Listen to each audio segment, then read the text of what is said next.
जय हो।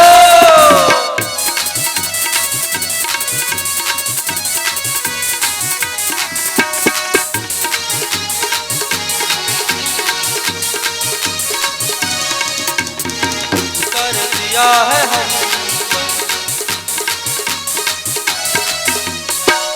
तो भगवान कहते हैं कि चोरी करने की आदत हमारी पुरानी है, समय कम है, इसलिए मधुर भाव में हम लोग धीरे धीरे आगे बढ़ते बढ़ेंगे। यहाँ तो भगवान चित्त की चोरी करते हैं, मन की चोरी को करते हैं, भाव की चोरी को कर लेते हैं भगवान। चोरी क्या, अन्य उपासक तो कहते हैं कि चोरी नहीं है तो डाका डाल। चोरी तो लोग छिप करके करते हैं, डाका तो सामने से करते हैं। और भगवान श्री राम ने चोरी नहीं है, इन्होंने तो डाका डाला सामने रखकर। इसलिए चोरी और डाका डालना मेरी पुरानी आदत है। लोग बोलते हैं कि भगवान ने मोर पंख सिर्फ कृष्णावतार में धारण किया, राम जी का पहचान कि मोर पंख धारण न किए हो, लेकिन राम जी के लिए तो श्री तुलसीदास जी महाराज ने श्री रामचरितमानस में ही रखा है। मोर पंख सिर सोहतनी के, गुच्छ बीच जिमि कुसुम कली के। मोर पंख धारण किए हैं। लोग कहते हैं भगवान तुलसी माला धारण नहीं करते हैं, रामचरितमानस में वर्णन है भगवान श्री राम भी तुलसी के माला को धारण। सबको समझाते हैं और कहते हैं कि आज से मैं एक ट्रस्ट का निर्माण कर रहा हूं। वह विद्यालय का नाम क्या होगा?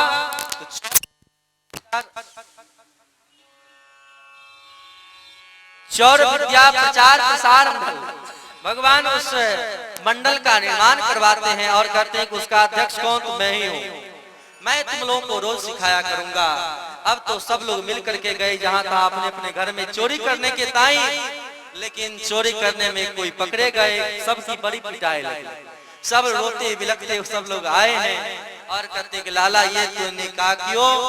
हम सब लोगों की बड़ी पिटाई लगी। लाला सबके शरीर पर हाथ फेर देते हैं और कहते हैं कि आज से तुम्हें पिटाई नहीं लगेगी। अब तो चोरी घर घर में करने की सीखी है ना, अब चलो हम लोग सब मिल करके एक साथ चोरी करेंगे और घर घर में जा जा करके चोरी करते हैं। इन चोरी को करते देख करके जितनी भी गोपियां हैं श्याम सुंदर को देखने के बहाने से तो रोज आती हैं कि किसी प्रकार श्याम सुंदर हमारे घर में आ जाए और हमारे माखन को भी खाए, हमारे घर को पवित्र करे। यह देख करके, यह सुन करके श्री परीक्षित जी महाराज कहते हैं भगवान ने चोरी क्यों की? इस पर कहते हैं श्री सुखदेव जी महाराज, चोरी करनी बुरी बात नहीं है। अरे संसार में जो तुच्छ वस्तु के लिए चोरी करते हैं उनको तो बड़े जोरों की दंड मिलती है, लेकिन जब श्याम सुंदर चोरी करते हैं तो भक्तों के प्रसन्नता के लिए चोरी करते हैं। दिखावा में सब श्याम सुंदर को देखने के बहाने से आती हैं और यशोदा मैया के पास शिकायत करती हैं, मैया यह जो तेरा लाला है यह सबके घर में जा जा करके माखन खाता है, चोरी को करता है। मैया बिगड़ी, अरे माखन ही तो खाता है और तुम्हारा क्या लेता है?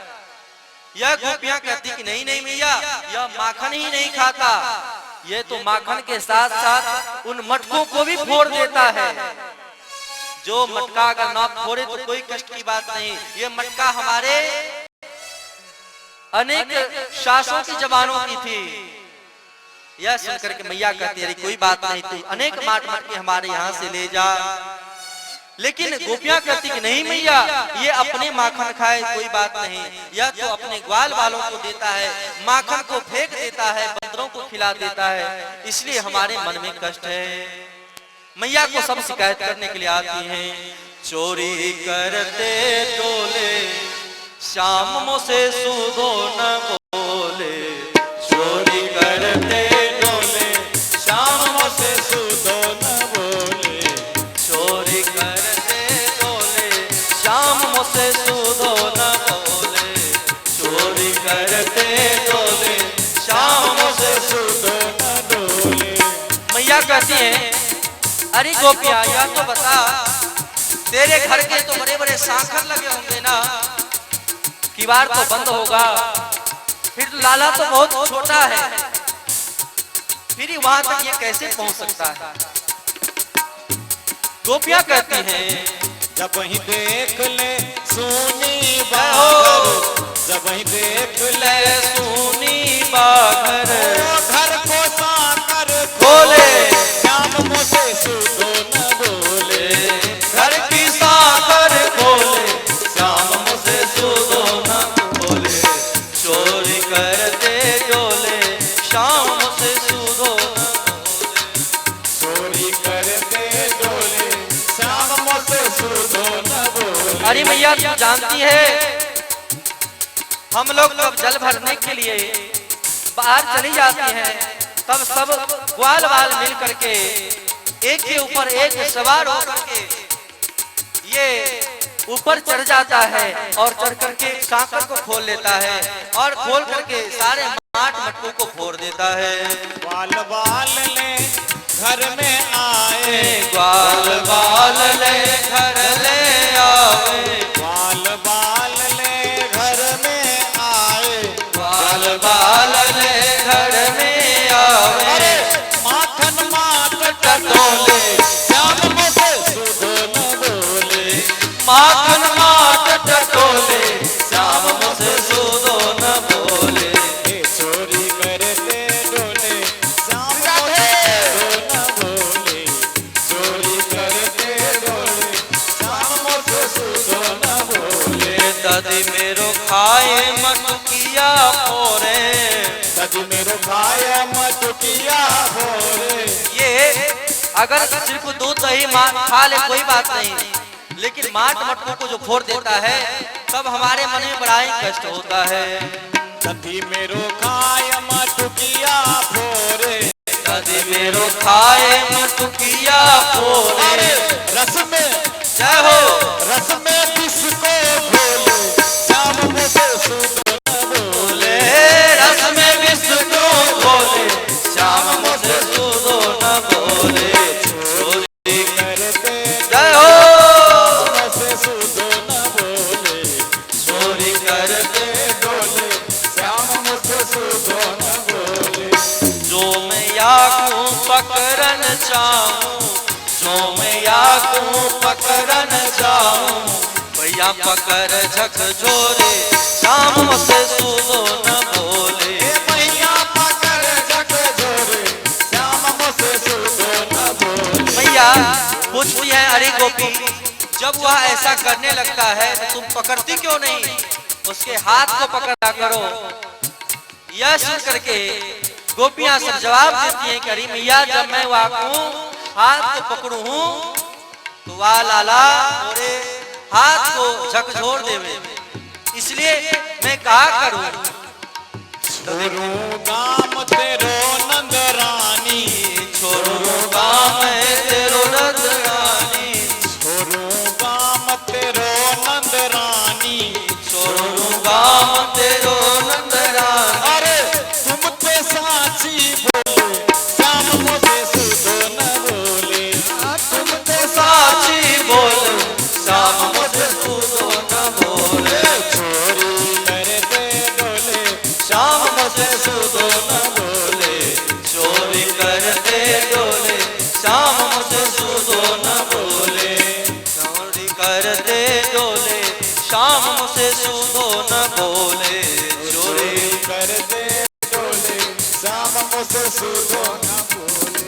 नारायण नट खट नंदन, नारायण नट खट नंदन नंदन, नारायण नट खट नंदन, नारायण नट खट नंदन नंदन, कहा जाने कहा जाने प्रीत को बोले श्याम मुझसे सुधो न बोले, कहा जाने प्रीत को बोले श्याम मुझसे सुधो न बोले, चोरी करते डोले श्याम मुझसे सुधो न बोले, चोरी करते डोले श्याम मुझसे सुधो न, श्याम मुझसे सुधो न बोले, चोरी करते डोले श्याम मुझसे सुधो न, श्याम मुझसे सुधो, श्याम मुझसे सुधो न बोले।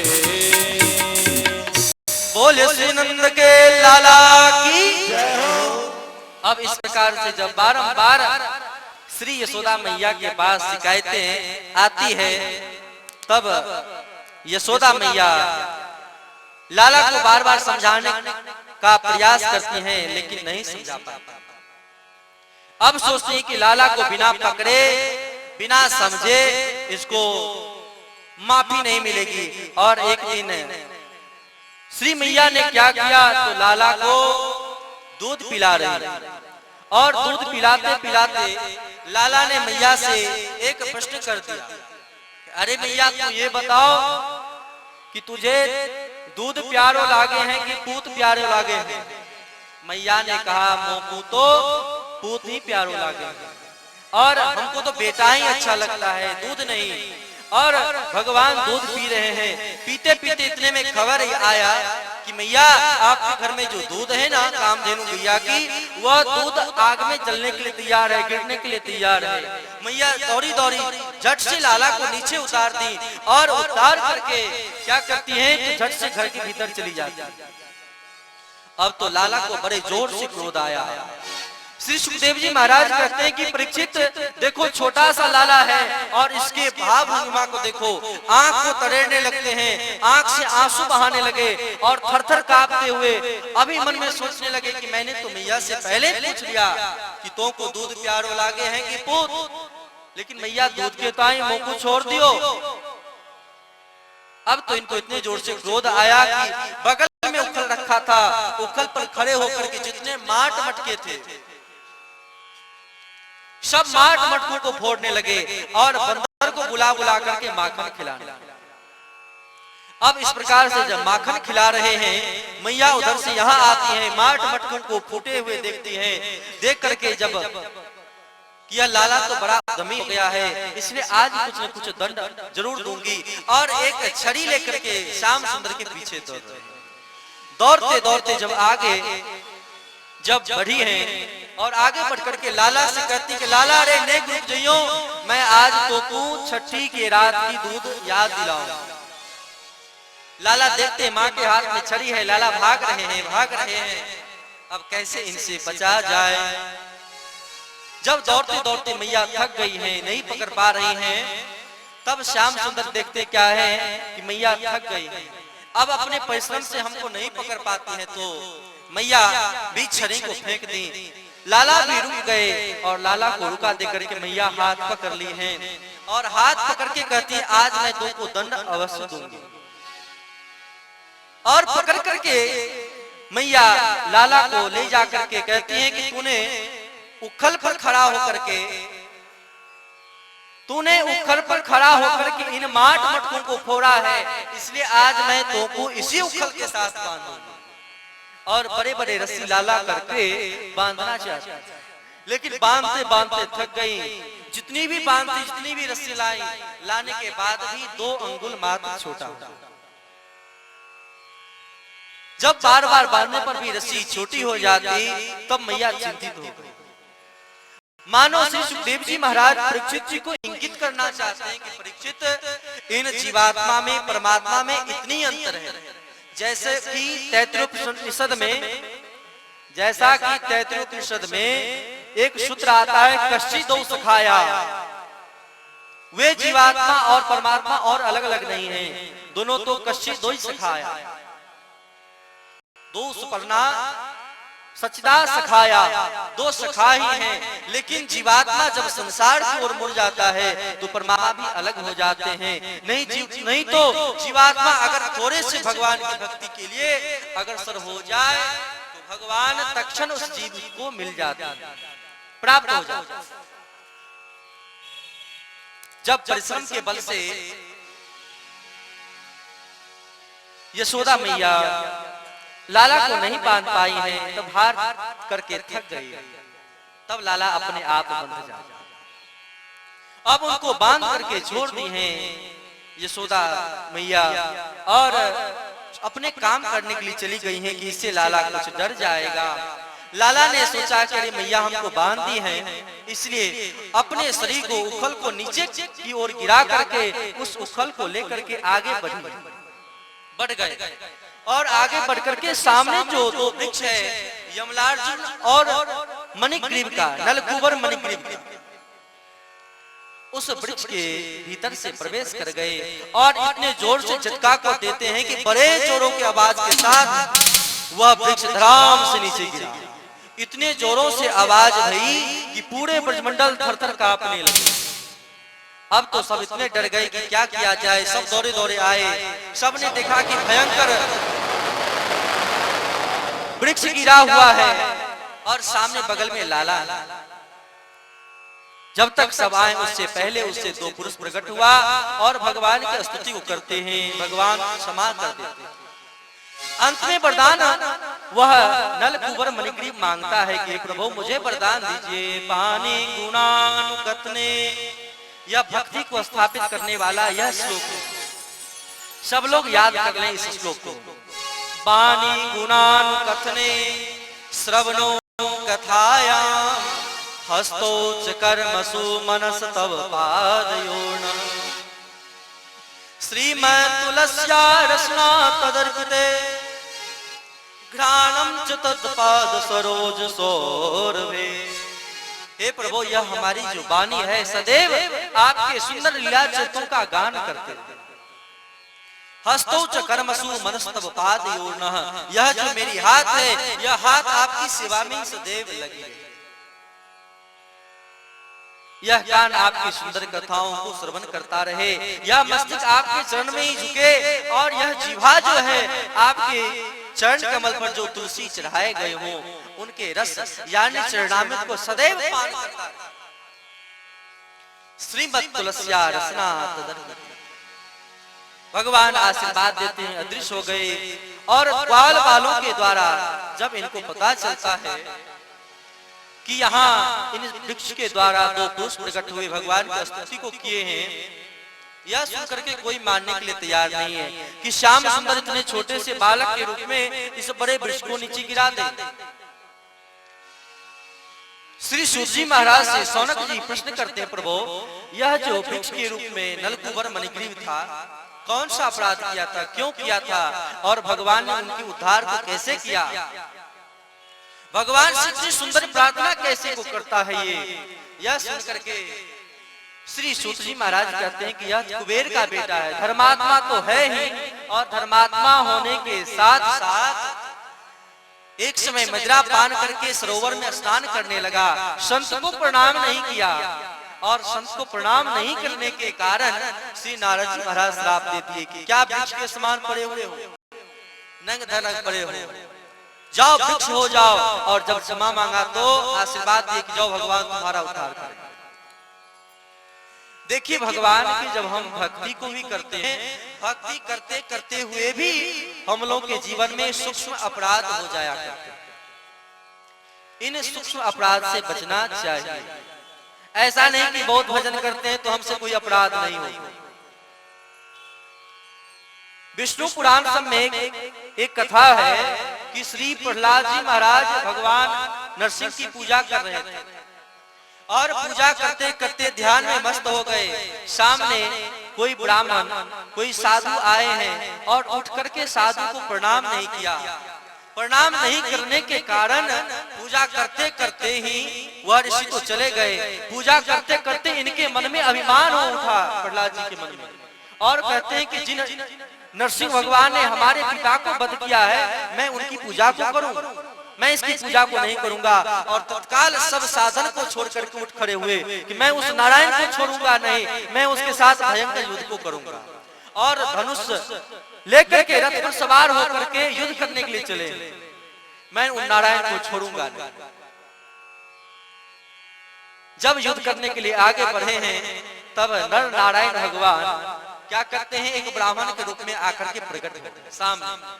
और जब सामने आते हैं तो उनके सिर के ऊपर हवन के लिए लकड़ी रखा हुआ है। बहुत लकड़ी को काट करके रखे हैं, हवन के लिए ले जाने के लिए तैयार हैं, लेकिन उठाने में सक्षम नहीं है। प्रहलाद जी भगवान के तो भक्त हैं ही, लेकिन यहाँ चलते वक्त चलते चलते जब सामने ब्राह्मणों को इस अवस्था में देखते हैं तो इनके मन में दया का भाव प्रादुर्भाव हो जाता है। और दया के भाव प्रादुर्भाव होने के कारण रथ से नीचे उतर गए और उतर करके क्या करते हैं, तो प्रणाम करते हैं ब्राह्मण देव के चरण में और कहते हैं महाराज अगर आपकी आज्ञा हो तो मैं आपके इस लकड़ी को आपके गंतव्य स्थल तक पहुंचा दूं क्या? उन ब्राह्मण ने कहा नहीं नहीं आप छोड़ दो। लेकिन जब इस प्रकार कहते कि नहीं मैं पहुंचाना चाहता हूं तब कहते ठीक है उठाओ। और जैसे ही उस लकड़ी को बाएं हाथ से श्री प्रहलाद जी महाराज उठाना चाहते हैं लेकिन उठाते उठाते थक गए, लेकिन नहीं कि नहीं उठा। जब बार बार उठा रहे हैं नहीं उठ रहा है तब साष्टांग ब्राह्मण के चरण में गिर करके क्षमा मांगते हैं कि आप कोई साधारण नहीं हो सकते। तब भगवान दर्शन देते हैं, उनसे फिर क्षमा मांगा कि प्रभु आप हमें क्षमा कर दें। ब्राह्मण ने धिक्कारना तक शुरू कर दिया था कि तुम अपने को वीर समझते हो, अरे एक लकड़ी के गट्ठर को तुम उठा नहीं सकते, तो जो परम पुरुष परमात्मा भगवान श्री नारायण है उनसे क्या युद्ध करोगे? यह सुनकर के चरण में गिर गया, क्षमा मांगा, उन्होंने क्षमा कर दिया।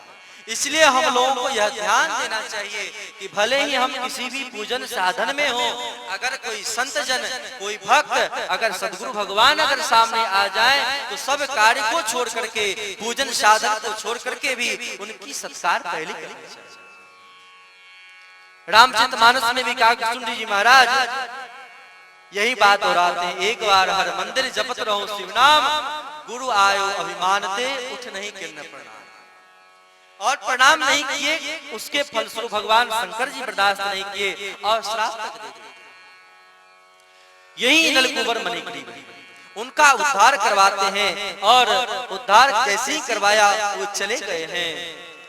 इन बार बार वृक्षों का गिरना, बार बार असुरों का आगमन से ये गोकुलवासी जितने भी हैं नंद उपनंद सब आकर के बैठक करते हैं कि अब इस जगह हम लोग को रहना ठीक नहीं है, इसलिए चलो इस जगह को छोड़ करके हम लोग कहीं और चले जाएं। तो कहाँ जाएं? तो कहते हैं इससे आगे हम लोग बढ़ेंगे जिसका वन का नाम है वृंदावन।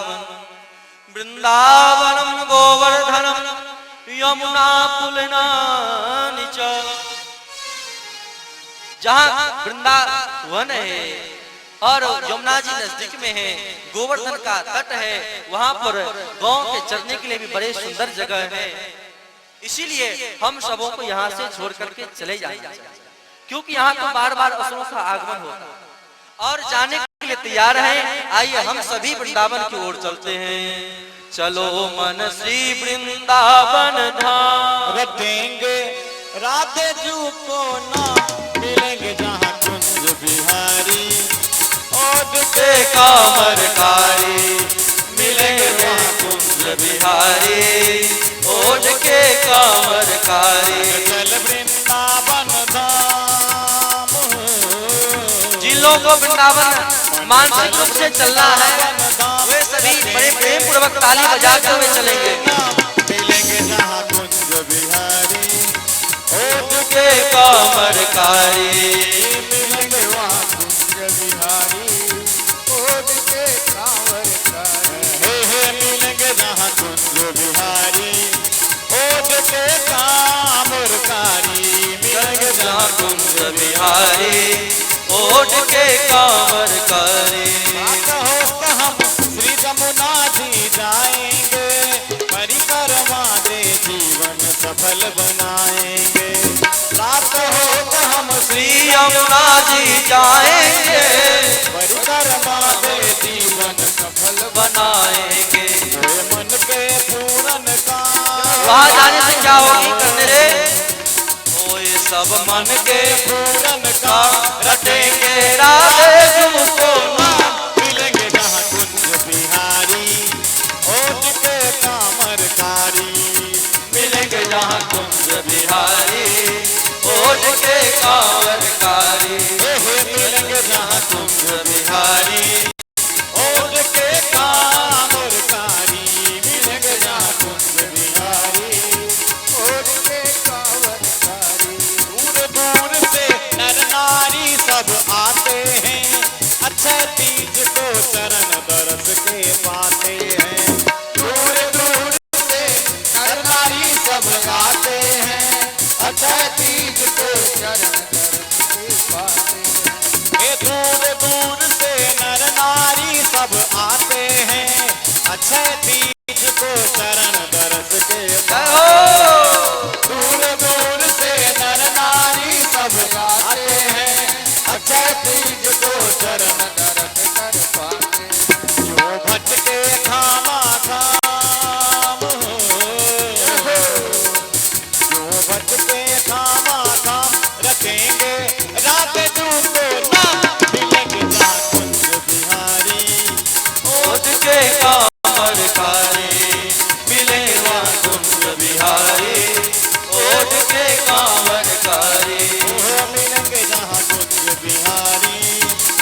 ओढ़ के काम और सारी मिलेंगे वहाँ कुंज बिहारी ओढ़ के काम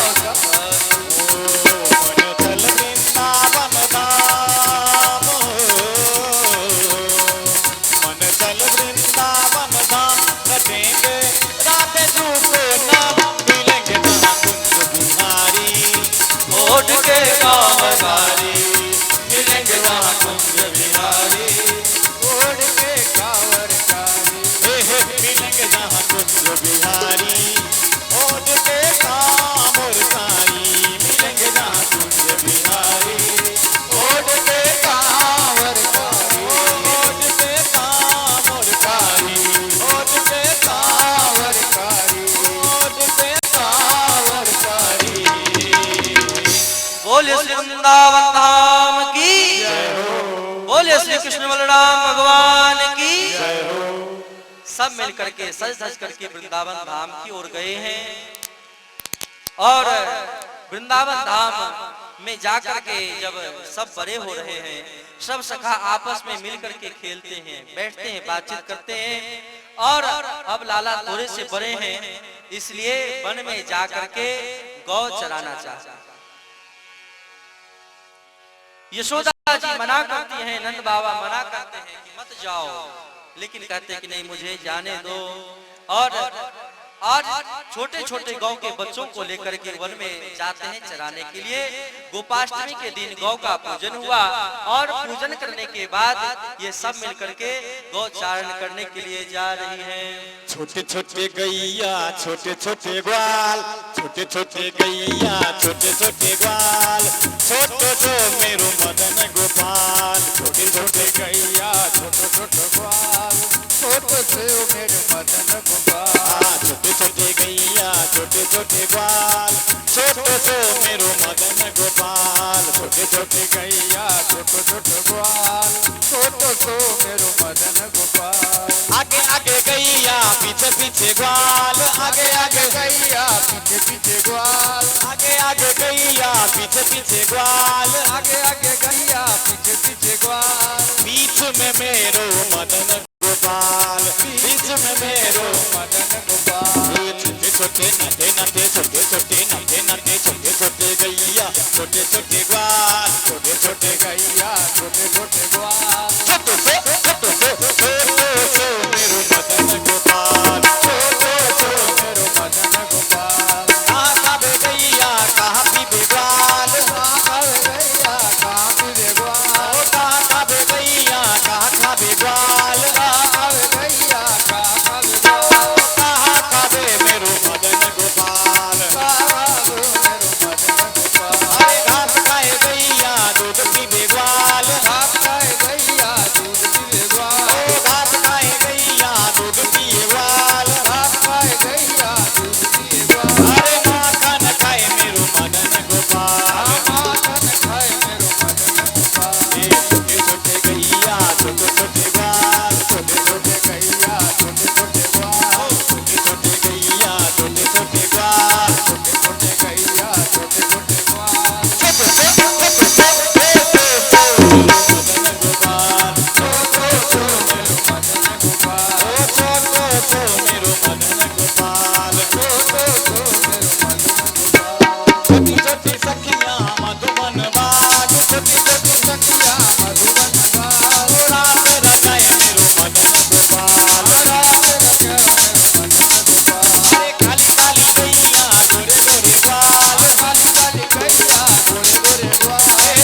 इस प्रकार से प्रत्येक दिन गौचारण करने के लिए जाते हैं।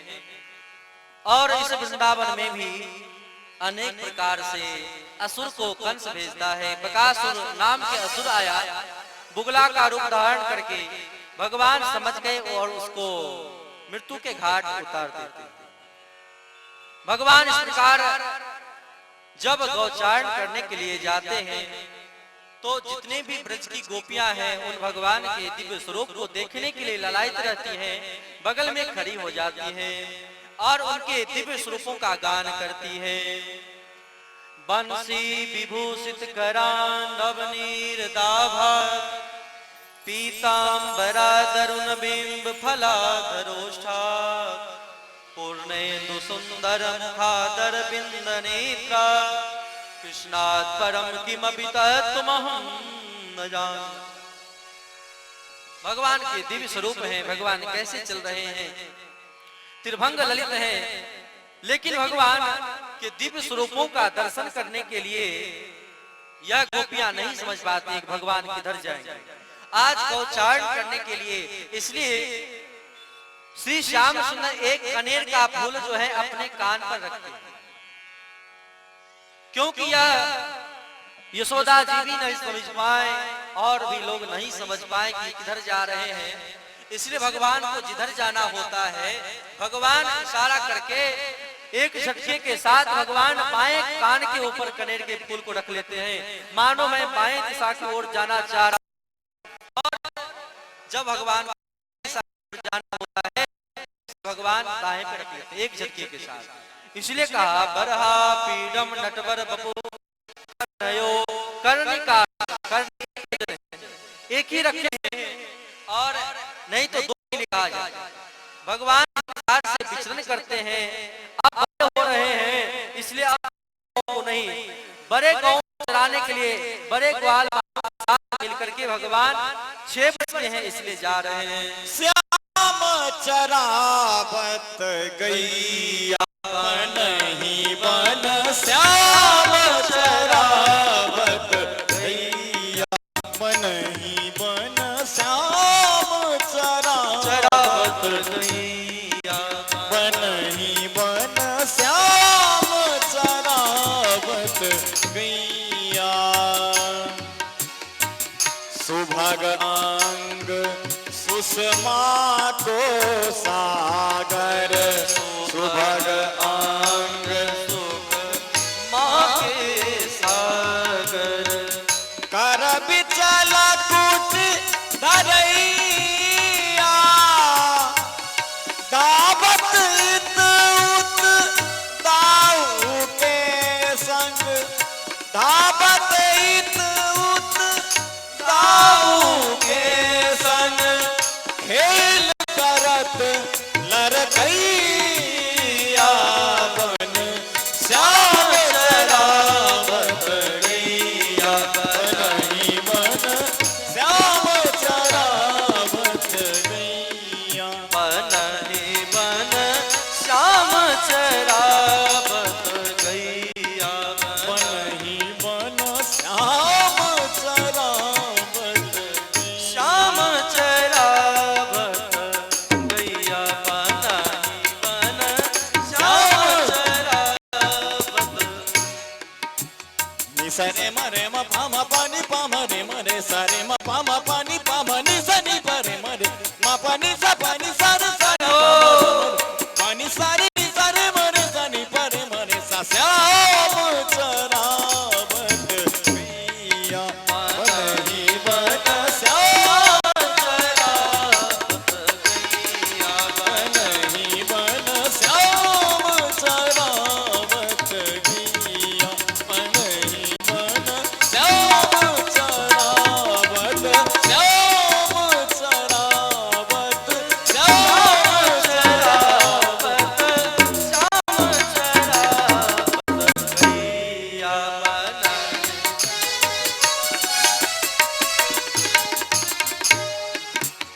भगवान एक से दूसरे वन की ओर जाते हैं। जितने भी ग्वाल बाल हैं ग्वाल बाल देखते क्या हैं, श्याम सुंदर थक गए हैं, चारों तरफ से घेर लेते हैं और घेर करके कोई पंखा कर रहा है, कोई पांव को दबा रहा है, कोई भगवान के मस्तक के बाल को सहला रहे हैं। इस प्रकार भगवान प्रेम पूर्वक गौचारण करते हैं, सबको आनंदित करते हैं।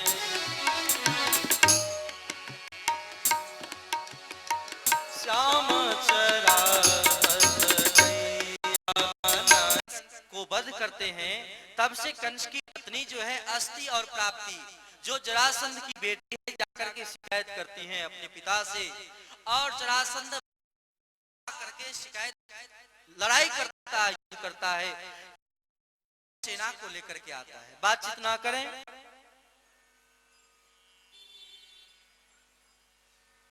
कई अक्षौणी सेना को लेकर के आता है और तहस नहस करने के लिए, लेकिन भगवान के हाथ से पराजित हो जाता है। भगवान इसलिए उन वृंदावन नहीं जाते हैं कि कहीं जरासंध को यह पता ना चल जाए कि इनके इतने प्रेमी भक्त हैं। पहला कारण, क्योंकि जैसे ही अगर हमारे शत्रु को पता चल जाए कि इनका प्रेमी कौन है, तो सबसे पहले प्रेमी को ही तंग करता है, जिससे इनको कष्ट हो। भगवान नहीं चाहते हैं कि जो हमारे प्रेमी भक्त हैं उनको किसी प्रकार का कष्ट हो, इसलिए भगवान वहां नहीं जाते हैं कि जाने आने से संपर्क बढ़ेगा, इसलिए भगवान नहीं बुलाए। दूसरी बात, भगवान बुला तो सकते थे, भगवान बुलाए क्यों नहीं? क्योंकि मथुरा में भगवान का ऐश्वर्य का भाव है। भगवान को यहाँ भगवान मानते हैं, मथुरा में कोई सखा नहीं मानता है भगवान को। यहाँ तो सब राजा महाराजा उनको मानते हैं, सब हाथ जोड़ते हैं, दूर से ही लंबे डंडोत मारते हैं।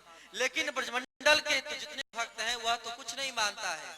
वह तो श्याम सुंदर से कहता है, श्याम तू घोड़ा बन जा, मैं तेरे ऊपर सवारी करूंगा। और श्याम सुंदर घोड़ा बन जाते हैं और वे सब मिलकर के सवारी करते हैं। ब्रज की गोपियां स्त्रियां कहती हैं, लाला मैं तो को ताजी माखन दूंगी, नाचो। भगवान नाचने लगते। दोनों के भाव में, दोनों के रहस्यों में ही अंतर है। इसलिए भगवान क्या करते हैं, तो उनको कभी भी वहां नहीं बुलाते, न स्वयं जाते। जरासंध आता है बार बार कई अक्षौणी सेना को लेकर के, और सबको भगवान परास्त कर देते हैं। परास्त करवाने के बाद सबकी मृत्यु करवाते हैं, लेकिन जरासंध को छोड़ देते हैं। बलराम जी कहते हैं, अरे कन्हैया, इस प्रकार तुम क्यों छोड़ते हो जरासंध को? श्याम सुंदर ने कहा, मैं इसलिए छोड़ता हूँ, यह जरासंध जितने भी शत्रु हैं, जितने भी राक्षस हैं, सबको एकत्र करके, इकट्ठा करके यहीं ले आता है। हमको वध करने के लिए कहीं जाने की जरूरत नहीं होती, इसलिए लाने दो। और इस प्रकार से जब 17 बार पराजित कर दिए हैं, पराजित करने के बाद इस बार जरासंध सोचता है, मैं क्या करूं? ब्राह्मणों को अनुष्ठान करने के लिए बिठा देते हैं कि आप अनुष्ठान करो। अगर इस बार मैं पराजित हो गया तो मैं क्या करूंगा, तुम सबको बलि चढ़ा दूंगा। अब तो भगवान अवतरित होते हैं, विप्रधेनु सुर संतहित।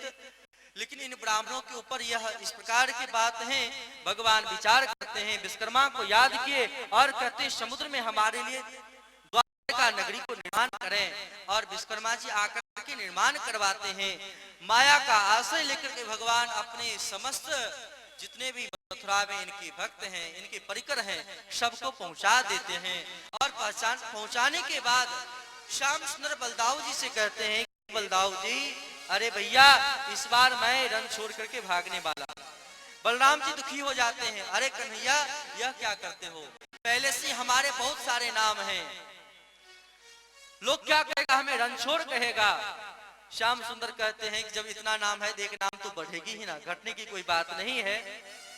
और भगवान पहले से विचार कर लेते हैं। जरासंध यवन को लेकर के आता है, भयंकर युद्ध भई। भगवान उन सबको दिखा करके भागने लगते हैं, और भागते भागते एक पर्वत पर जाते हैं, और पर्वत पर यवन जो है पीछा करता है। भगवान भाग रहे हैं, भागते भागते जब आगे बढ़े हैं, रुकने के लिए प्रार्थना करते हैं, रुकते नहीं हैं। भगवान आगे चल करके गुफा में प्रवेश किए। मुचकुंद जी महाराज लेटे हुए हैं, उसके ऊपर अपने पीताम्बरी को उठा देते हैं, और उड़ाने के बाद भगवान छिप जाते हैं। यवन आया और चरण का प्रहार किया, और चरण का जैसे ही प्रहार किया, मुचकुंद जी के नेत्र खुल गए, और वह यवन तत्काल ही भस्म हो गया। अब तो सामने उस गुफा में प्रकाश को देख करके मुचकुंद जी महाराज उठे हैं, कौन है यहाँ, और अपने सामने भगवान को देख करके बड़े प्रसन्न होकर के स्तुति करते हैं। प्रभु आप मुझे आशीर्वाद दें, क्योंकि मैंने अपने जिंदगी को व्यर्थ में अभी तक लगा लिया है, इसलिए मैं सदैव आपकी चरण कमल की सेवा को कैसे करूं, आपके भजन को कैसे करूंगा। भगवान कहते हैं कि मैं आशीर्वाद देता हूं कि इस बार की जिंदगी तो आप वैसे ही बिता लिए, इसलिए आप यहाँ से कहाँ चले जाएं, तो कलयुग में आप नरसिंह मेहता के रूप में प्रकट होंगे गुजरात में, जिनके कारण भक्ति का विस्तार हुआ है, उन्हीं रूप में आए हैं। भगवान वहां से छलांग लगा करके समुद्र में कूद गए। जरासंध को पता लगा, उस पर्वत पर ही आग लगाते हैं कि जल करके भस्म हो जाए, लेकिन ऐसे नाथ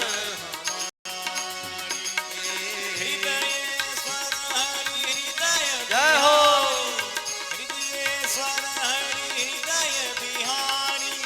मोर मुकुट पीतांबरधारी बिनती सुनिए नाथ हमारी, बिनती सुनिए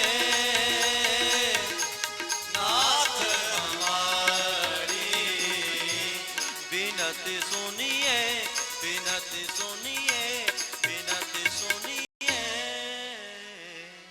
बोलिए श्री भक्तवत्सल भगवान की जय हो। जब पत्र भगवान को मिला है, बिना कुछ बताए हुए वहां से चलते हैं। रुक्मिणी महारानी की सुरक्षा के लिए शिशुपाल के विवाह की बहुत सारी तैयारियां हैं, और उस तैयारी में सब देखने के लिए आए हुए हैं। बड़े बड़े असुर लोग भी आए हुए हैं, शिशुपाल भी आया है।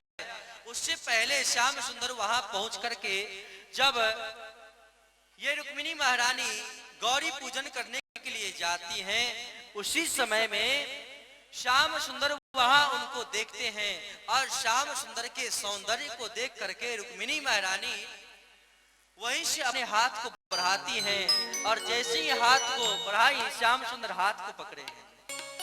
जितने भी रक्षक हैं वह सब तो इनके बाल कैसे हैं, इनके स्वरूप कैसे हैं, भगवान की जो भुवन मोहिनी माया है उस माया को देखते ही रह जाते हैं। श्याम सुंदर रथ में बिठाए और लेकर के भगवान जाने लगते हैं। तब सबको पता चलता है कि अरे श्याम सुंदर ने तो हरण कर लिया, और सब पकड़ो पकड़ो मारो मारो, सब लोग दौड़ने लगे।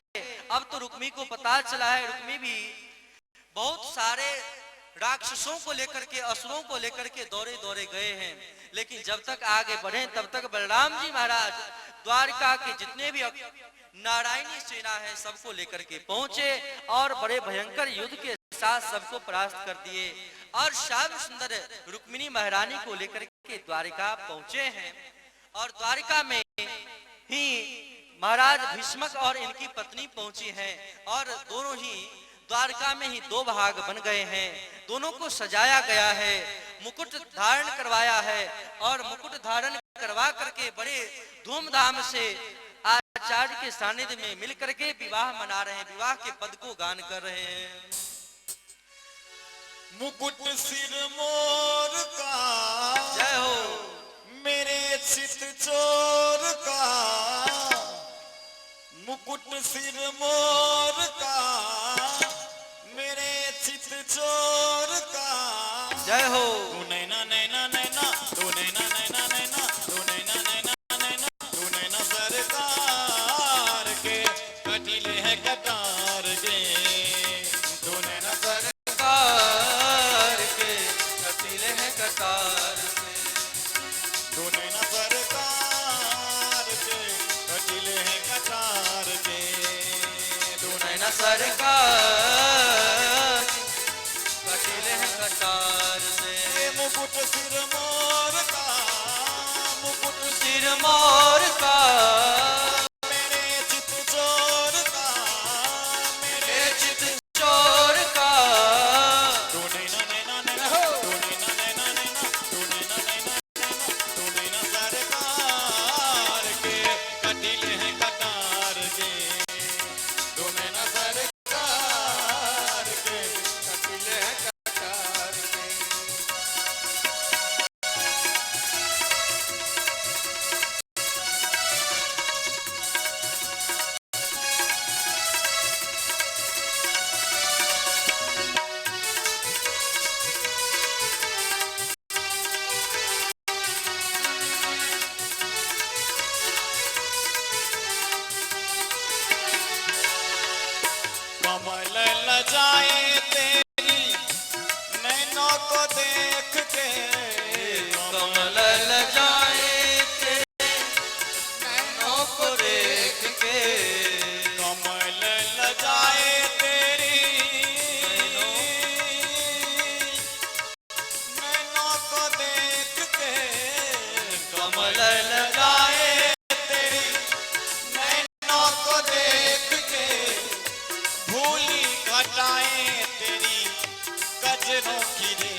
रातों पे वार के तू नैना नैना नैना तू नैना नैना नैना तू नैना नैना नैना तू नैना सरकार के कटिले हैं कटार के तू नैना सरकार के कटिले हैं कटार के तू नैना सरकार के कटिले हैं कटार के तू नैना सरकार के कटिले हैं कटार के। बोलिए श्री द्वारकाधीश भगवान की जय हो बोलिए श्री रुक्मिणी महारानी की जय हो। दोनों का विवाह बड़े ही धूमधाम से हुआ। सब लोग सजे धजे। अब तो द्वारकावासी बड़े ही प्रसन्न हैं। कुछ समय प्राप्त करने के बाद रुक्मिणी महारानी को एक संतान है भाई, और सूत का गृह से ही सम्रासुर नाम के असुर उठा करके ले गए। रुक्मिणी महारानी दुखी भई, और दुखी होने के बाद वह सम्रासुर के यहाँ जो मायावती थी, उस मायावती के द्वारा उन प्रद्युम्न जी का लालन पालन हुआ। क्योंकि वह कौन थे, तो रति और कामदेव के रूप में वो रति भई, और वह कामदेव के स्वरूप में प्रद्युम्न जी महाराज थे। सम्रासुर का वध करते हैं, और वध करने के बाद रति के साथ पुनः उस द्वारिका में आ गए। श्री रुक्मिणी महारानी श्याम सुंदर बड़े प्रसन्न हैं। इसी बीच में एक भगवान सूर्य का भक्त है सत्राजित।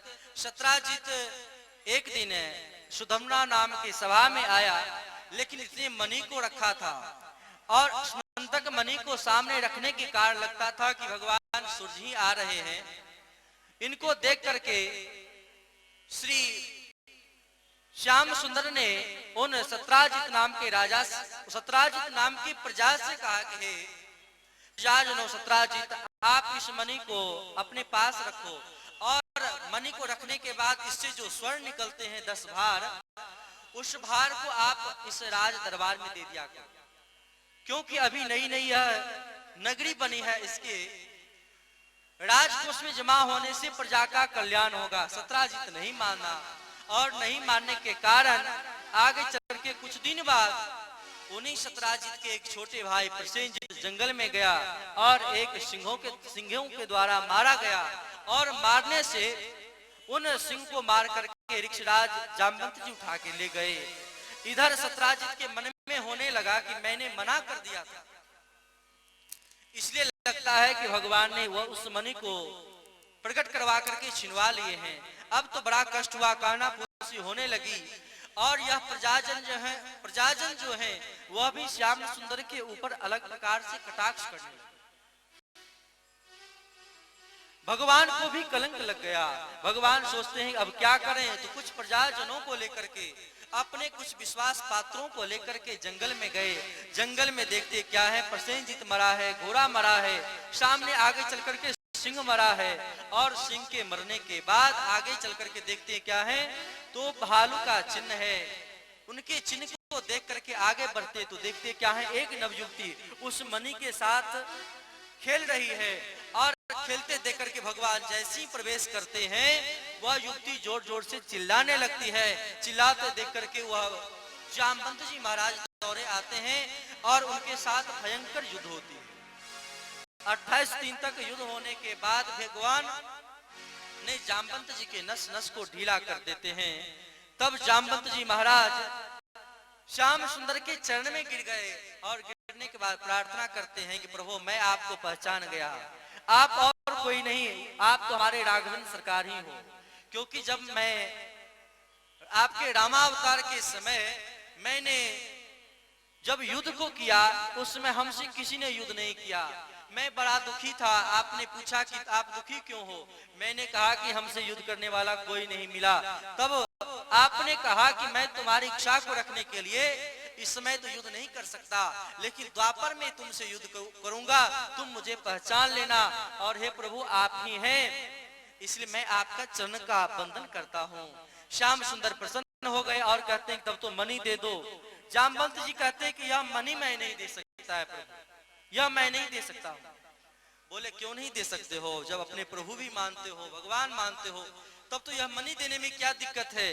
जामवंत जी कहते हैं कि प्रभु इस मणि को मैं अपने पुत्री को पहले ही दे चुका, और जो वस्तु मैं अपने पुत्री को दे चुका हूं वह वस्तु मैं अब आपको कैसे दूं। श्याम सुंदर कहते हैं कुछ उपाय को करो। जामवंत जी कहते हैं कि मेरे हाथ में एक बात है कि मैं अपनी पुत्री को आपको दे दूं, तब वह मणि आपका स्वाभाविक ही हो जाएगा। भगवान श्री जामवंत जी के बुद्धिमानी को समझ गए और उनके साथ विवाह करके आए हैं। भगवान का दूसरा विवाह हुआ। बोले श्री जामवंती महारानी की, श्री द्वारकाधीश भगवान की। भगवान वहां से मणि लेकर के वापस आते और वापस जब आए और आकर के सत्राजित को मणि वापस करते हैं, तब तो प्रजाजन भी सत्राजित को ही गाली देने लगा, क्योंकि जनता का नियम ही होता है कि जैसे एक गाली देना शुरू किया सब मिलकर के गाली देने लगे, जैसे एक प्रशंसा किया सब प्रशंसा करने लगते हैं। अब तो सत्राजित उस लज्जा से बचने के लिए उसने क्या किया, तो अपनी पुत्री सत्यभामा का भी विवाह श्याम सुंदर के साथ करा दिया और दहेज में उस मणि को दे दिया। इस प्रकार भगवान का तीसरा विवाह सत्यभामा के साथ हुआ। बोले श्री सत्यभामा महारानी की जय हो। इस प्रकार भगवान की विवाह नित्य निरंतर बढ़ते जा रहे हैं और आज चौथा विवाह के रूप में अर्जुन के साथ यमुना के तट पर गए, और जब यमुना के तट पर जाते हैं तो कालिंदी महारानी के साथ होता है, और आगे बढ़े तो एक एक करके गौ को नपने के द्वारा इस प्रकार से भगवान के मुख्य रूप से सत्या लक्ष्मणा इन सब के द्वारा 8 विवाह होता। 8 विवाह भगवान मुख्य रूप से करते हैं और विवाह करके इन द्वारकावासी को बड़े ही सुंदर ढंग से प्रसन्न रखते हैं। द्वारकावासी बड़े ही प्रसन्न है, आनंद पूर्वक है। बीच बीच में समय निकाल करके भगवान अनेक राक्षसों का भी वध करते हैं। बानासुर ने क्या किया, तो 16,100 राजकुमारियों को पकड़ के बांध रखा था कि मैं जब 1 लाख हो जाए मैं सबके एक साथ विवाह को करूंगा। और राजा से मिल करके पत्र लिख करके भेजते हैं, कृष्णाय वासुदेवाय हरे परमात्मने प्रणतः क्लेश नाशाय गोविंदाय नमो नमः। हे गोविंद भगवान, हम सबों की रक्षा को आप करिए। भगवान वहां से गए हैं और जाकर के बानासुर के समस्त हाथ को काट दिए, मात्र 2 छोड़े हैं। बड़ा भयंकर युद्ध हुआ। भगवान शंकर जी भी आए हैं, उनके साथ भी बड़ा भयंकर युद्ध हुआ और भगवान समस्त इन राजकुमारियों को बंधन से मुक्त कर देते हैं। जितने भी राजा हैं सबको बंधन से मुक्त कर दिए। अब यह सब मिलकर के राजकुमारी मिलकर के प्रार्थना करती हैं कि प्रभु हम सभी इतने दिन से अपने घर को छोड़ करके यहाँ रही, अब मुझे अपने पुत्री के रूप में मुझे कौन स्वीकार करेगा, कोई पत्नी के रूप में मुझे कौन स्वीकार करेगा, इसलिए अब मैं कहाँ जाऊं, क्या करूं। भगवान पूछते हैं कि तुम्हारी क्या इच्छा है। यह सभी कहते हैं कि प्रभु अब तो यही इच्छा है कि आप ही को हम सब मिलकर के वरण कर लें। भगवान संतुष्ट हो गए और भगवान सबका वरण करते हैं। इस प्रकार एक साथ भगवान 16,100 के साथ यहाँ विवाह किए हैं। इस प्रकार भगवान टोटल विवाह कितने किए, 16,108। बोले श्री श्याम सुंदर भगवान की जय हो। विवाह करके सबको आनंद प्रदान कर रहे हैं। जितने भी राक्षस आते हैं, पौंड्रक आदि, सबको भगवान नष्ट कर देते हैं, सबका वध कर देते हैं। हस्तिनापुर गए और हस्तिनापुर में जाकर के पांडवों की यदा मदद करते हैं। मदद करने के बाद महाभारत के युद्ध में गीता का दिव्य उपदेश देते हैं। वहां से लौट करके जब आते हैं और आकर के अपने बालकों को दिव्य उपदेश देते हैं कि देखो ब्राह्मणों, अगर साधुओं को देखो तो कभी अपमान नहीं करना, यह सब शिक्षा देते हैं। सामने एक कुएं में एक गिरगिट को देख करके उसका उद्धार करते हैं। किसने इतना दान किया, लेकिन इनके एक चुप के कारण इनको गिरगिट का शरीर धारण करना। इसलिए तुम लोगों को बड़ी ही सावधानी की आवश्यकता है।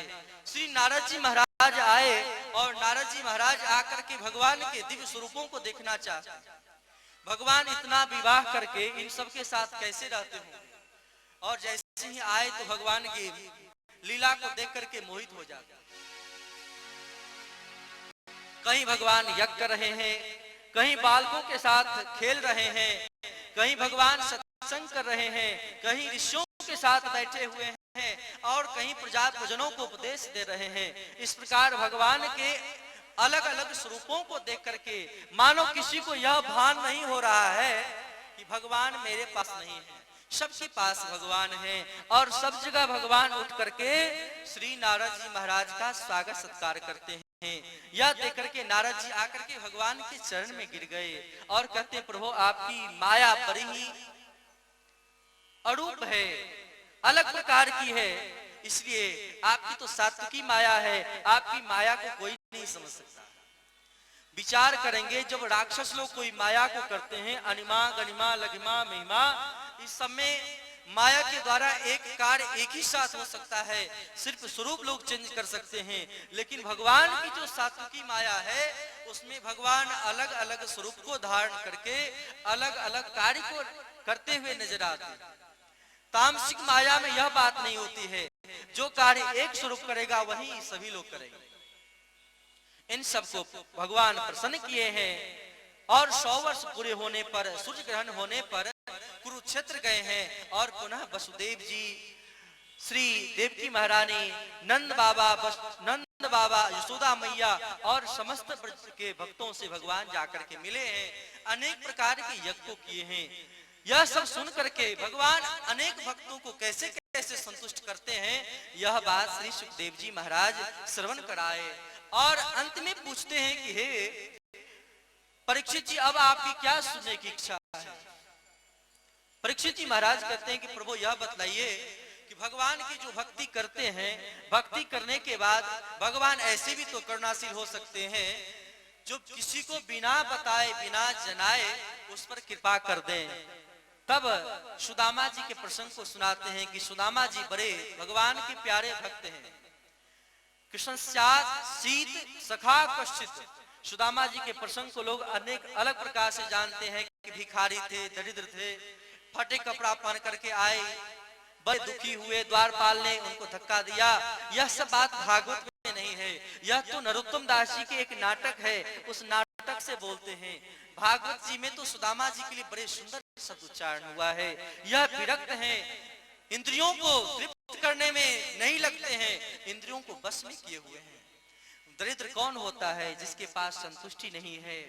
सुदामा जी महाराज भगवान के पास पहुंचे, भगवान सत्कार किए और सत्कार करने के बाद भगवान जो दिव्य आभूषण सब पहनाते हैं, कुछ दिन रुकने के बाद सुदामा जी से सब कुछ ले लेते हैं, जाते वक्त कुछ नहीं देते हैं। सुदामा जी प्रसन्नचित होकर के जाते हैं कि भगवान कितने कृपालु हैं, कितने दयालु हैं, अपने भक्तों की किस प्रकार सुरक्षा करते हैं।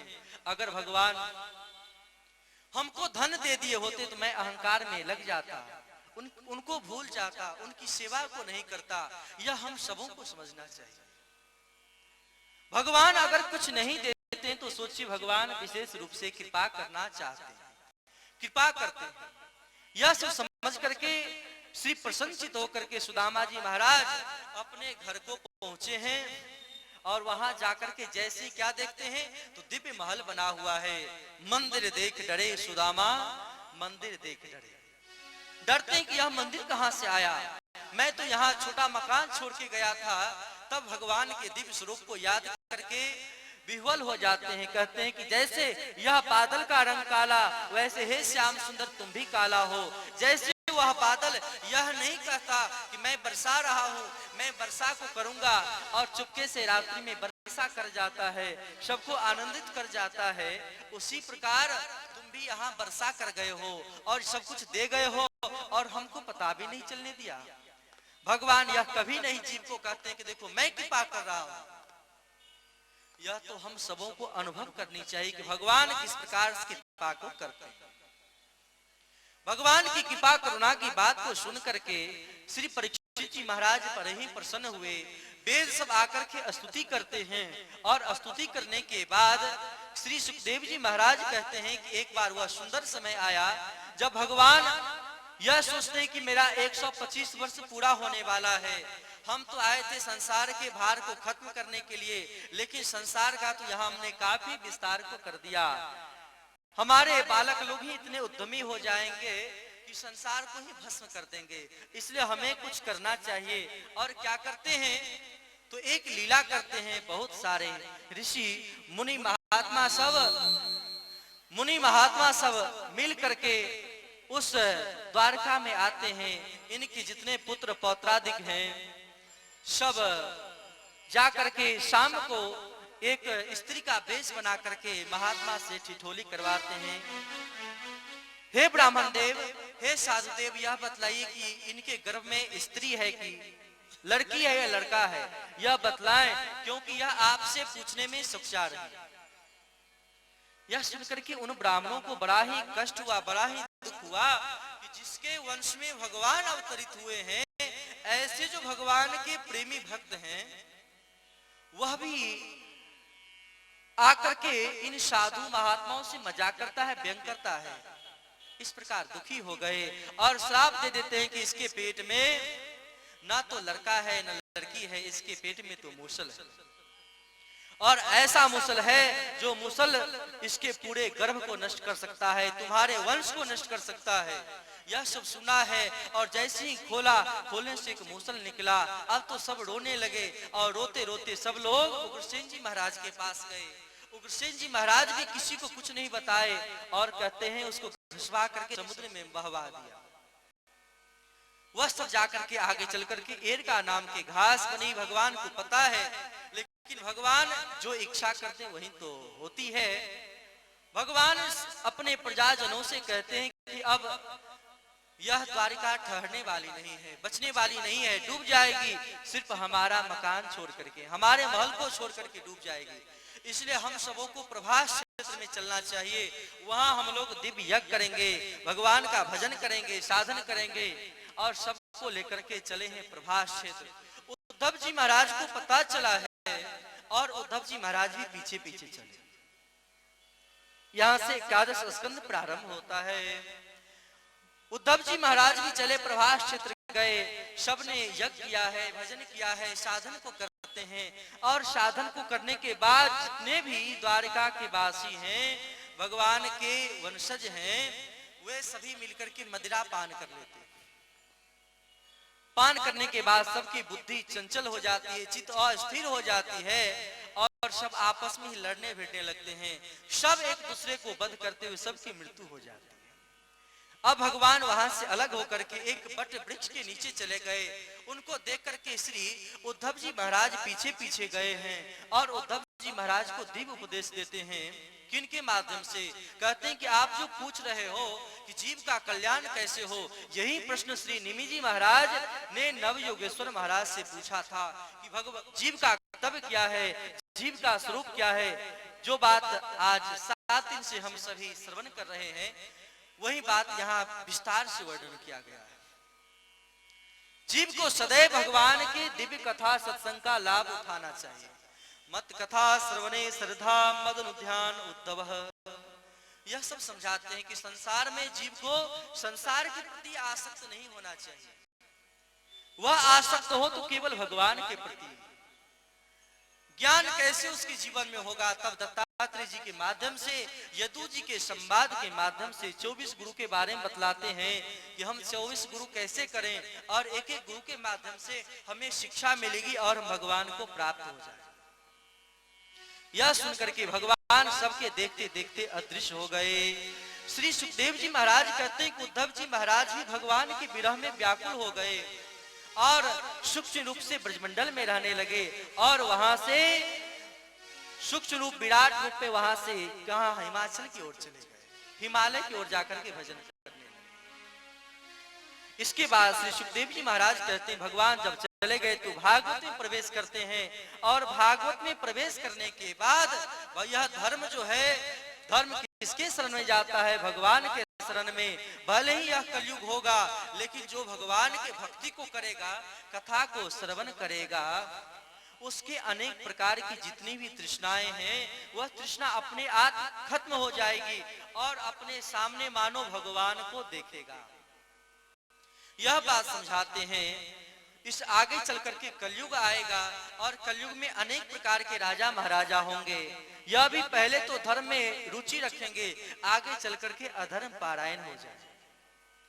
भगवान बुद्ध का उपदेश होगा, अवतार होगा और हिंसा को हटा करके अहिंसा परमो धर्म, अहिंसा को स्थापित करेंगे। धीरे धीरे भगवान के अनेक अनेक अवतार होंगे और आगे चल करके जब जीव अत्यंत पाप परायण हो जाएंगे तब भगवान कल की रूप में अवतार लेकर के समस्त जीवों को जो दुष्ट हैं उसको नष्ट करके पुनः धर्म की स्थापना करेंगे, जहां से पुनः सतयुग प्रारंभ हो जाएगा। यह सुनकर के श्री सुखदेव जी महाराज परीक्षित को कहते हैं, परीक्षित जी महाराज वह समय पूरा हो रहा है, आज 7वां दिन है, वह तक्षक आए इससे पहले तुम अपने मन को भगवान में लगा दो। यह मत सोचो कि तक्षक मुझे खाएगा, तुम जानते हो अब तुम मर नहीं सकते हो। श्री परीक्षित जी महाराज कहते हैं, हाँ महाराज मैं जान चुका हूं कि हमको कोई मार नहीं सकता है, मैं तो अमर हूं, हमको कौन मार सकता है। मरने वाली की यह बात जो है यह तो पशु बुद्धि है, पशुम बुद्धि मिमाम जही। इसलिए अन्य कथाएं, अन्य वार्ता जो है मृत्यु के बाद कौन सी गति को प्रदान करा दे, लेकिन श्रीमद् भागवत की कथा जो है जन्म रहते हुए, शरीर रहते हुए भी अपने मन को हम परमात्मा से जोड़ करके हम मुक्त हो सकते हैं। यह बात समझाते हैं।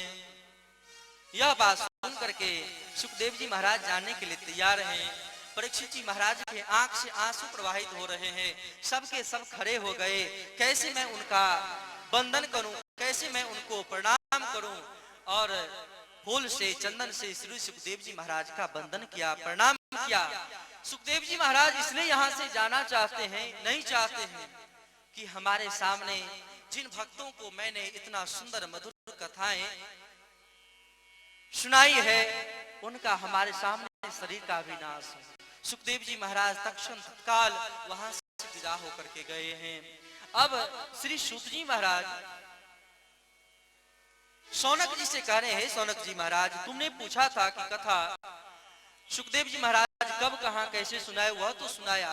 उसके बाद मैंने क्या देखा कि तक्षक तत्काल वहां जीव लहलहाता हुआ आया और परीक्षित जी के शरीर को स्पर्श किया, और स्पर्श करते ही शरीर मानो जैसे भस्म हो जाता वैसे ही भस्म हो गए परीक्षित जी महाराज।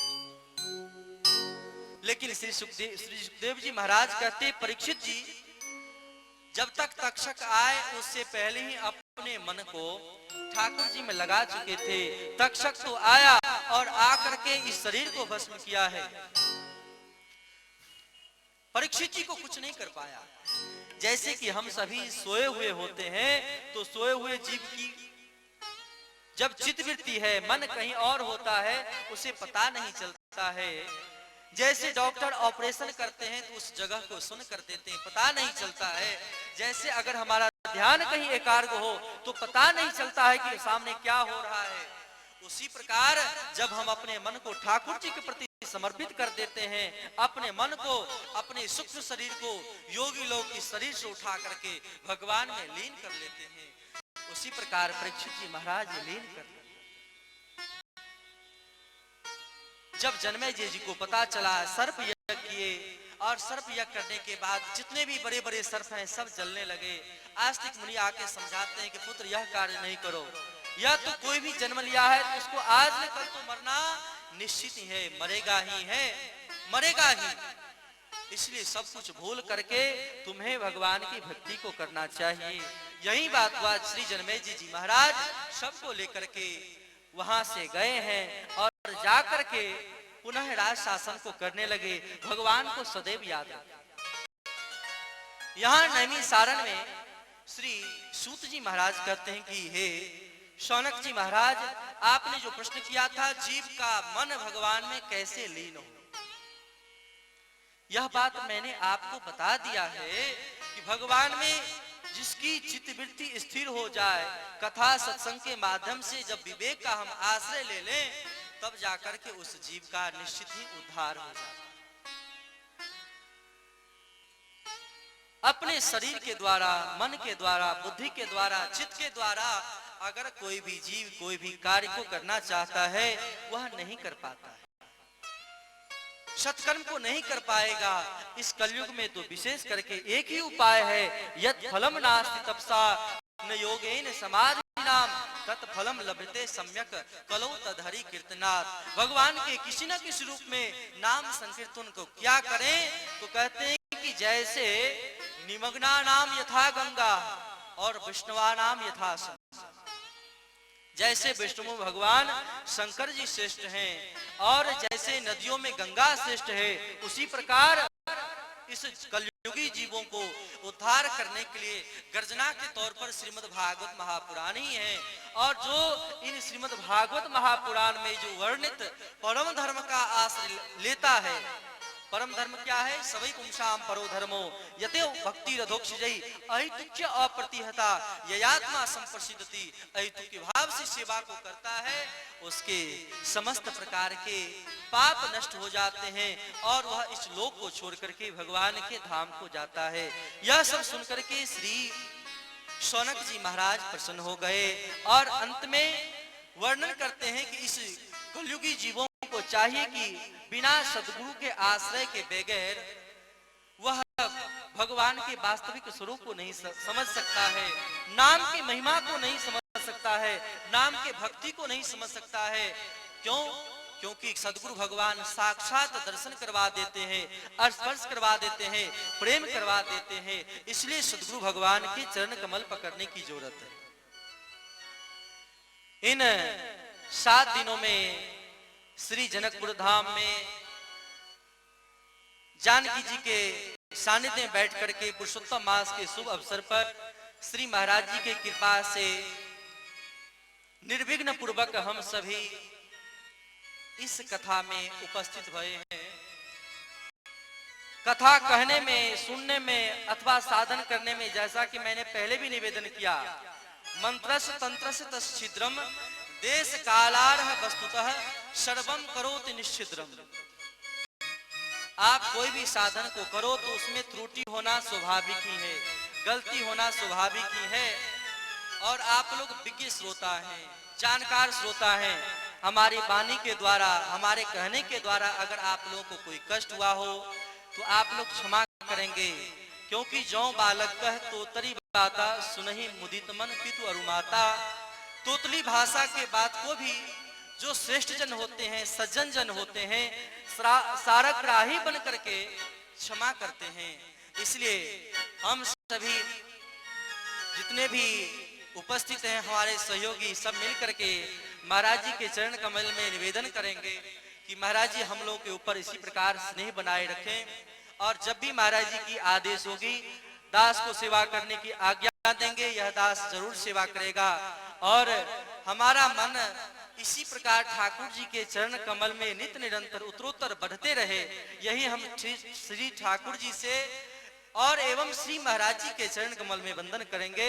यह हम लोगों को स्नेहमयी आशीर्वाद देंगे। आइए इस श्लोक को गान करते हुए भगवान के परम पावन नाम का आश्रय लेंगे। नाम संकीर्तनम यस्य, नाम संकीर्तनम यस्य सर्व पाप प्रणाशनम, सर्व पाप प्रणाशनम, प्रणामो दुख शमनस्तम, प्रणामो दुख शमनस्तम, नमामि हरिं परम, नमामि हरिं परम।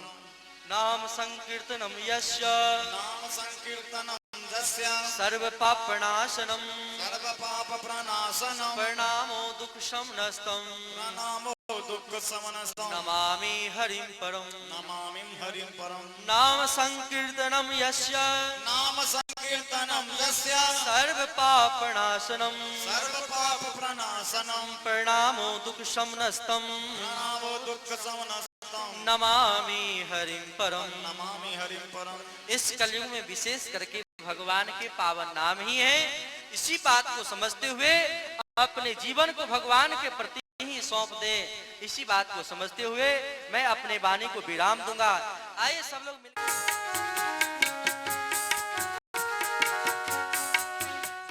जय जय श्री राधे श्याम।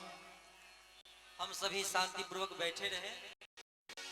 श्री महाराज जी के मुख से भी हम लोग उनके द्वारा आशीर्वचन को सुनेंगे और उनके द्वारा दिया हुआ स्नेहमयी आशीर्वाद हम सब श्रोधारी करेंगे। जय श्री राधे, जय जय श्री राधे। श्री सीताराम नाम मंच आसीन श्री व्यास जी महाराज एवं समस्त उनका साथ में आयल परिकरगण,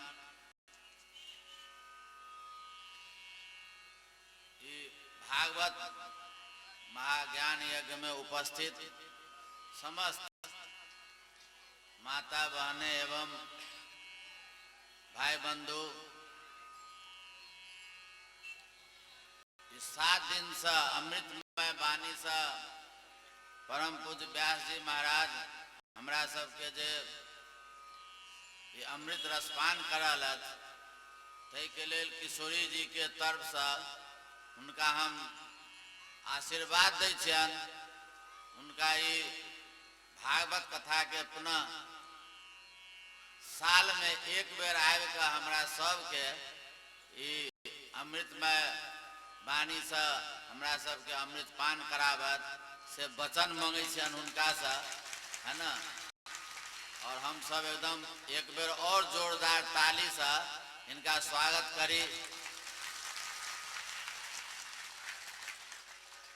दोसर बालक के रूप में जना सुखदेव जी सुना कर सबके मुक्त कर दिलखिन, तहिना हम व्यक्तिगत हम इनका प्रति एकदम शिष्य के भावना रखे छियन।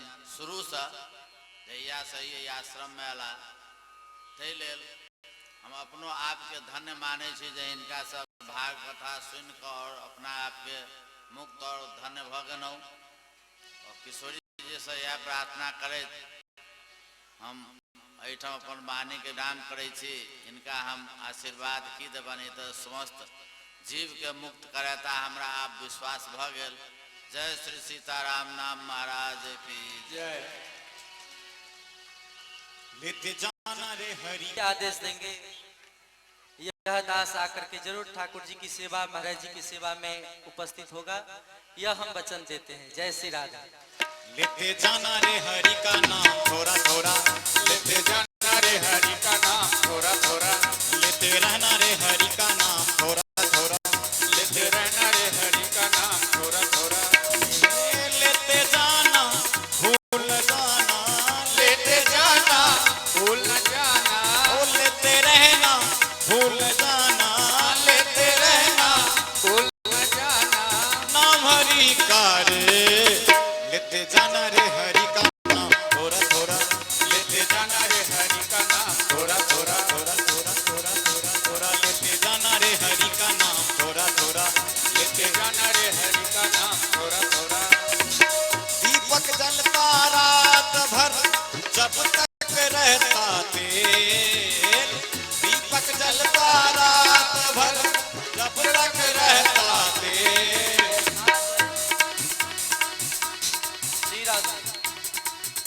आज कथा का अंतिम दिन है, आज भी तो सब खड़े हो जाएं और खड़े होकर के अपने दोनों हाथों को उठा करके ताली बजाते हुए नृत्य करते हुए सब लोग आएंगे। जय श्री राधा।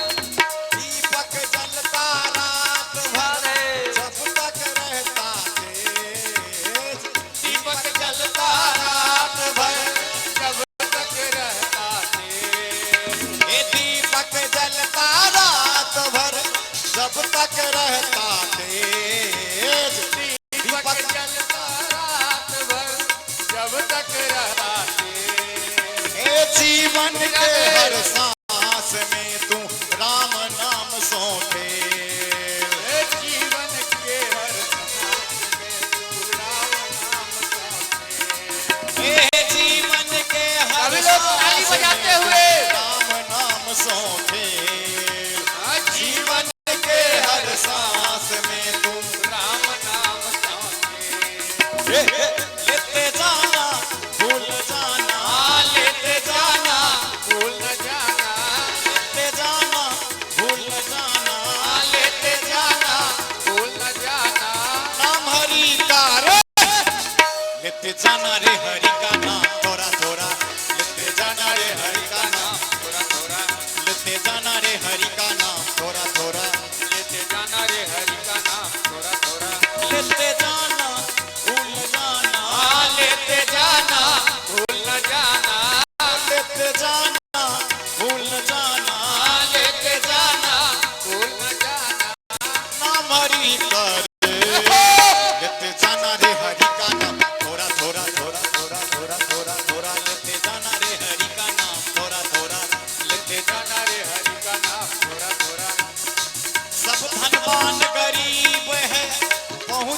मौत के पास, सब धनवान गरीब हैं पहुँचे मौत के पास, सब धनवान गरीब हैं पहुँचे मौत के पास, सब धनवान गरीब हैं पहुँचे मौत के पास। वे जन ही धनवान हैं जो हैं हरि के दास, वे जन ही धनवान हैं जो हैं हरि के दास, वे जन ही धनवान हैं जो हैं हरि के दास, वे जन ही धनवान हैं जो हैं हरि के दास। लेते जाना भूल जाना, लेते जाना भूल न जाना, ओ लेते रहना भूल न जाना, लेते रहना भूल न जाना, नाम हरि का रे, लेते जाना रे हरि का नाम थोड़ा थोड़ा, लेते जाना रे हरि का नाम थोड़ा थोड़ा, लेते जाना रे हरि का नाम थोड़ा थोड़ा, लेते जाना रे हरि का नाम थोड़ा थोड़ा, लेते जाना भूल न जाना, लेते जाना भूल न जाना, ओ लेते जाना भूल न जाना, लेते जाना भूल न जाना, नाम हरि का रे, लेते जाना रे हरि का नाम थोड़ा थोड़ा, लेते जाना रे हरि का नाम थोड़ा थोड़ा, लेते जाना रे हरि का नाम थोड़ा थोड़ा, लेते जाना रे हरि का नाम थोड़ा थोड़ा। तो ये अब गुण के सिवा नहीं भलाई, और तो ये अब गुण के सिवा नहीं भलाई, तो ये अब गुण के सिवा नहीं भलाई, और तो ये अब गुण के सिवा नहीं भलाई, हरि नाम वो मंत्र है जो मिले गोलोक में ठोर, हरि नाम वो मंत्र है जो मिले गोलोक में ठोर, ये हरि नाम वो मंत्र है जो मिले गोलोक में ठोर, हरि नाम वो मंत्र है जो मिले गोलोक में ठोर। लेते जाना भूल न जाना, लेते जाना भूल न जाना, लेते जाना भूल न जाना, लेते जाना भूल न जाना, नाम हरि का रे, लेते जाना रे हरि का नाम थोड़ा थोड़ा, लेते जाना रे हरि का नाम थोड़ा थोड़ा, लेते जाना रे हरि का नाम थोड़ा थोड़ा, लेते जाना भूल न जाना, लेते जाना भूल न जाना, ताली बजाते हुए लेते जाना भूल न जाना, नाम हरि का रे, लेते जाना रे हरि का नाम थोड़ा थोड़ा, लेते जाना रे हरि का नाम थोड़ा थोड़ा, लेते जाना रे हरि का नाम थोड़ा थोड़ा थोड़ा, लेते जाना रे हरि का नाम थोड़ा थोड़ा, लेते जाना रे हरि का नाम थोड़ा थोड़ा, लेते जाना भूल न जाना, लेते जाना भूल न जाना, नाम हरि का रे,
शरण कमल शीतला तुम्हारी वासा करें ज्योति अनंत जगाए। श्री भागवत भगवान की है आरती पापियों को पाप से है